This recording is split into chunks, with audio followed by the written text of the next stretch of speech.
आप सभी को नमस्कार। आज मैं आप सभी के सामने पूर्णिमा व्रत का रहस्य की जानकारी और कहानी लेकर आई हूँ कि मैया यशोदा को श्री कृष्ण ने पूर्णिमा व्रत के रहस्य के बारे में क्या बताया है। तो श्रवण करते हैं। पौराणिक कथाओं के अनुसार द्वापर युग में माता यशोदा ने श्री कृष्ण से कहा, हे कन्हैया, तुम सारे संसार के उत्पन्न करता, पालन पोषण करता और संहार करता हो। आज कोई ऐसा व्रत मुझे बताओ जिसके करने से मृत्यु लोक में स्त्रियों को विधवा होने का भय न रहे तथा यह व्रत सभी मनुष्यों की मनोकामना पूरी करने वाला हो। श्री कृष्ण जी कहने लगे, हे मैया, तुमने बहुत ही सुंदर प्रश्न किया है। मैं तुमसे ऐसे ही व्रत को विस्तार से बताता हूँ।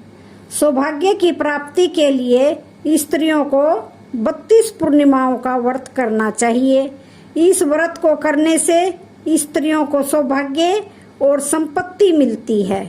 यह व्रत अचल सौभाग्य को देने वाला और भगवान शंकर के प्रति मनुष्य मात्र की भक्ति को बढ़ाने वाला है।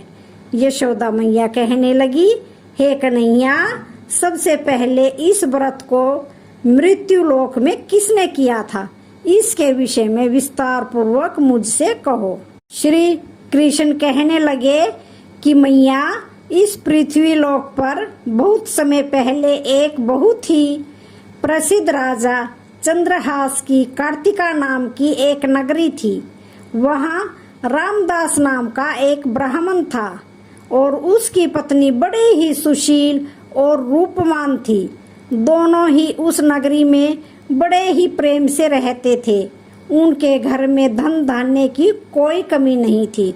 उन दोनों को बस एक ही दुख था कि उनके कोई भी संतान नहीं थी, जिस कारण से वे दोनों बहुत दुखी रहते थे। एक दिन तपस्वी योगी उस नगरी में आया। वह योगी बाकी सब घरों से भिक्षा मांगकर भोजन किया करता था, लेकिन उस ब्राह्मण के घर से कभी भिक्षा नहीं लेता था। एक दिन योगी गंगा किनारे भिक्षा मांगकर प्रेम पूर्वक खा रहा था कि रामदास ने योगी को यह सब करते देख लिया। अपने घर से भिक्षा न लेने से दुखी होकर रामदास ने उस योगी से कहा, आप सब घरों से तो भिक्षा ले लेते हो, परंतु मेरे घर से भिक्षा आप क्यों नहीं लेते? इसका क्या कारण है? योगी कहने लगा कि आपका धर्म हमें इस बात की आज्ञा नहीं देता, क्योंकि अभी आप गृहस्थ जीवन में एक सुख से वंचित हैं। आपके घर संतान होने पर मैं आपके घर से भी भिक्षा स्वीकार कर लूंगा। उन्होंने कहा कि जिसे संतान नहीं है उसके घर से भिक्षा लेने से मेरे भी पतित हो जाने का भय है। रामदास यह सब बात सुनकर बहुत दुखी हुआ और हाथ जोड़कर योगी के पैरों पर गिर पड़ा तथा दुखी मन से कहने लगा कि आप मुझे संतान प्राप्ति के उपाय बताइए। आप सर्वज्ञ हैं, मुझ पर अवश्य ही यह कृपा कीजिए। धन की मेरे घर में कोई कमी नहीं है, लेकिन मैं संतान न होने के कारण बहुत दुखी हूँ। आप मेरे इस दुख का हरण कीजिए। यह सुनकर योगी कहने लगे, तुम चंडी की आराधना करो। घर पहुंचकर रामदास ने ये सारी बात अपनी पत्नी को बताई और खुद वन में चला गया। वन में पहुंचकर उसने चंडी की आराधना की और उपवास किया। चंडी ने 16 दिन उसको सपने में दर्शन दिए और कहा कि हे रामदास, जा, तेरे पुत्र होगा, लेकिन उसकी आयु सिर्फ 16 वर्ष होगी। 16 वर्ष की आयु में ही उसकी मृत्यु हो जाएगी। अगर तुम दोनों स्त्री और पुरुष 32 पूर्णिमाओं का व्रत करोगे तो यह दीर्घायु हो जाएगा। जितना तुम्हारा सामर्थ्य हो उतने ही आटे के दिए जलाकर शिव जी का पूजन करना, लेकिन पूर्णमासी 32 ही होनी चाहिए। सुबह होते ही तुम्हें इस स्थान के पास एक आम का पेड़ दिखाई देगा। उस पर चढ़कर एक फल तोड़कर अपने घर चले जाना और अपनी पत्नी को इसके बारे में बताना। सुबह स्नान होने के बाद वह साफ होकर भगवान शंकर का ध्यान करके उस फल को खा ले। तब शंकर भगवान की कृपा से उसको गर्भ हो जाएगा। जब ब्राह्मण सुबह उठा तो उसे उस स्थान पर आम का पेड़ दिखाई दिया और वह फल तोड़ने के लिए चढ़ गया, लेकिन वह पेड़ पर चढ़ नहीं पा रहा था। यह देखकर उसे बड़ी चिंता हुई। उसने भगवान गणेश की उपासना की और कहा, हे गणेश जी, अपने भक्तों के विघ्नों का नाश करके उनके मंगल कार्य को करने वाले, दुष्टों का नाश करने वाले, रिद्धि सिद्धि देने वाले, आप मुझे इतना बल दें कि मैं अपनी मनोकामना पूरी कर सकूं। इसके बाद वह पेड़ से फल तोड़कर अपनी पत्नी के पास पहुंचा। उसकी पत्नी ने अपने पति से कहे अनुसार उस फल को खा लिया और वह गर्भवती हो गई। देवी की कृपा से उसे बहुत सुंदर पुत्र पैदा हुआ। उसका नाम उन्होंने रविदास रखा। माता पिता के हर्ष और प्रेम के साथ वह बालक बढ़ने लगा। भगवान की कृपा से बालक बहुत ही सुंदर था, सुशील और पढ़ाई लिखाई में भी बहुत ही निपुण था। माँ दुर्गा के कहे अनुसार उसकी माता से 32 पूर्णमासी का व्रत रखा। जैसे ही लड़के को 16वां वर्ष लगा, दोनों पति पत्नी बहुत दुखी हुए, कहीं उनके पुत्र की मृत्यु न हो जाए। उन्होंने सोचा कि अगर उनके सामने यह सब हुआ तो वह कैसे देख पाएंगे। तभी उन्होंने रविदास के मामा को बुलाया और 1 वर्ष के लिए रविदास को काशी में पढ़ने के लिए भेज दिया। 1 वर्ष के बाद उसे वापस लेकर आ जाना। रविदास अपने मामा के साथ एक घोड़े पर सवार होकर चल दिया। उसके मामा को यह बात पता नहीं थी और दोनों पति पत्नी ने 32 पूर्णमासी का व्रत विधि विधान पूर्वक पूरा किया। दूसरी तरफ मामा और भांजा दोनों रात गुजारने के लिए रास्ते में एक गांव में रुके। उस दिन उस गांव में ब्राह्मण की कन्या का विवाह होने वाला था।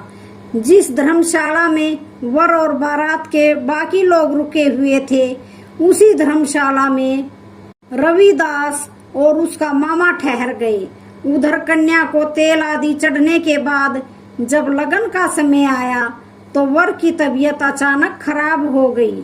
वर के पिता ने अपने परिवार वालों से विचार विमर्श करके कहा कि यह रविदास मेरे पुत्र जैसा ही दिखता है, मैं इसके साथ लगन करा दूं और बाद में बाकी सारे काम मेरे बेटे के साथ पूरे हो जाएंगे।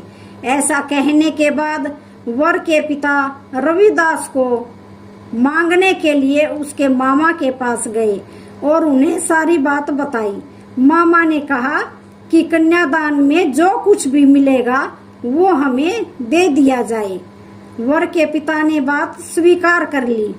इसके बाद रविदास का विवाह कन्या के साथ संपन्न हो गया। इसके बाद वह अपनी पत्नी के साथ भोजन न कर सका और मन में विचार करने लगा कि न जाने यह किसकी पत्नी होगी। यह सोचकर उसकी आंखों में आंसू आ गए। तब वधू ने पूछा कि क्या बात है, आप उदास क्यों हो। तब उसने सारी बात उसे बता दी। तब वह वधू कहने लगी, यह ब्रह्मा विवाद के विपरीत है। आप ही मेरे पति हैं और मैं आपकी ही पत्नी रहूंगी, किसी दूसरे की कभी नहीं। तब रविदास ने कहा, ऐसा मत करिए, क्योंकि मेरी आयु बहुत कम है। मेरे मरने के बाद तुम्हारा क्या होगा। लेकिन वह लड़की नहीं मानी और बोली, स्वामी आप भोजन कीजिए। दोनों रात में सोने के लिए चले गए। सुबह रविदास ने पत्नी को नगीनों से जड़ी एक अंगूठी दी और एक रुमाल दिया और बोला कि हे प्रिय, इसे लो और संकेत समझकर शिथिरचित हो जाओ।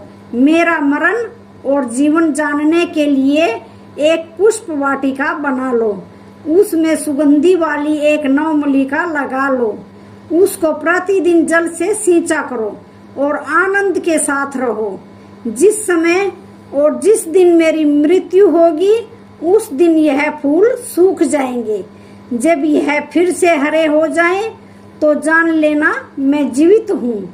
यह समझाकर वह वहां से चला गया।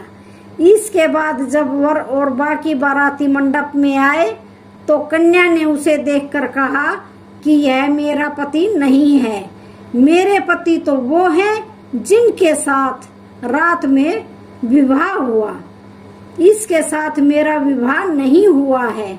अगर यह वही है तो ये बताए कि मैंने इसको क्या दिया है, और साथ ही कन्या दान के समय के आभूषण मिले उन्हें दिखाएं।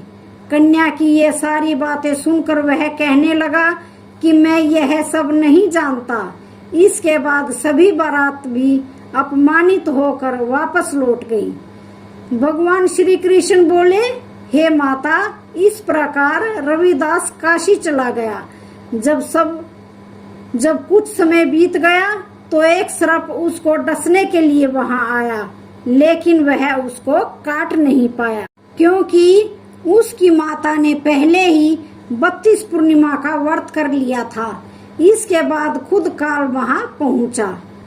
भगवान की कृपा से तभी वहां माता पार्वती और भगवान गणेश आ गए। रविदास को मूर्छित दशा में देखकर माता पार्वती ने भगवान शिव से प्रार्थना की कि हे स्वामी, इस बालक की माता ने पहले ही 32 पूर्णिमा के व्रत कर लिए हैं, आप इसको प्राणदान दे दें। भगवान शिव माता पार्वती के कहने पर उसे प्राणदान दे दिया। उधर उसकी पत्नी उसके काल की प्रतीक्षा कर रही थी। उसकी पत्नी ने जाकर देखा कि पुष्प और पत्र दोनों ही नहीं हैं, तो उसको बड़ा आश्चर्य हुआ। और जब उसने देखा कि पुष्प वाटिका फिर से हरी हो गई तो वह समझ गई कि उसका पति जिंदा हो गया है। इसके बाद वह बहुत ही प्रसन्न होकर अपने पिता से कहने लगी कि मेरे पति जीवित हैं, उनको ढूंढिए। जब 16वां वर्ष व्यतीत हो गया तो रविदास भी अपने मामा के साथ काशी से वापस चल दिया। इधर उसकी पत्नी के पूरे परिवार वाले उन्हें ढूंढने के लिए जा ही रहे थे कि उन्होंने देखा कि रविदास और उसका मामा उधर ही आ रहे थे। उसको देखकर उनके ससुर बहुत प्रसन्न हुए और उसे अपने घर ले आए। वहां पर सारा नगर इकट्ठा हो गया और कन्या ने भी उसे पहचान लिया। रविदास ने इसके बाद पत्नी और मामा को लेकर वहां से चल दिया। उसके ससुर ने भी उसे बहुत धन दहेज दिया। जब वह अपने घर की तरफ चल रहा था तो उसके माता पिता को लोगों ने खबर दी कि तुम्हारा पुत्र रविदास अपनी पत्नी और मामा के साथ आ रहा है। ऐसा समाचार सुनकर पहले तो उन्हें विश्वास नहीं हुआ, लेकिन जब रविदास आया और उसने अपने माता पिता के पैर छुए तो रविदास के माता पिता ने उनका माथा चूमा और दोनों ने अपने सीने से लगा लिया। दोनों के आने की खुशी में रामदास ने ब्राह्मणों को भोजन कराया और बहुत दान दक्षिणा दी। श्री कृष्ण कहने लगे कि इस तरह रामदास ने 32 पूर्णिमा के व्रत के प्रभाव से संतान प्राप्त हुई। जो स्त्रियां इस व्रत को करती हैं वह जन्म जन्मांतरों तक वेदव्य का दुख नहीं भोगती है और सदैव सौभाग्यवती रहती है। यह मेरा वचन है। यह व्रत संतान देने वाला और सभी मनोकामनाओं को पूर्ण करने वाला है। तो आज की इस पूर्णिमा व्रत का रहस्य की कहानी का यहीं पर समापन होता है। वीडियो अच्छी